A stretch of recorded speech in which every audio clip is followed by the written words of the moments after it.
what do I do if there's a long period where the system just might not make money? Now, how many of you realize that there could be long periods where trend following just doesn't make you any money? Yeah, absolutely agree. Patience is the key here. Now, there's one more key. Diversification. So if you are only trading that system, could you hang out for 5 years waiting for it to hit a new equity high? That's going to be a big ask.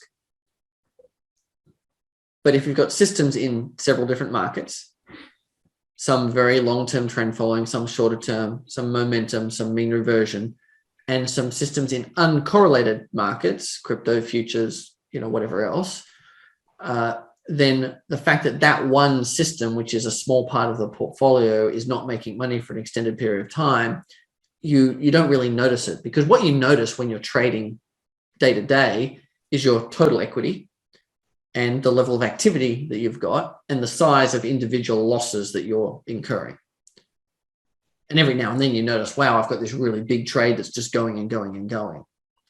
But what you don't really notice, if you've got multiple systems mixed together, is exactly how this system is affecting my equity. You only notice that when you run a backtest on that one system. So you can actually dilute it. And as your capital grows, and if you've got big capital, you have to dilute it anyway, because you're going to want to spread your money around between multiple different systems. So it becomes much less of an issue than you'd think when you're backtesting that one strategy.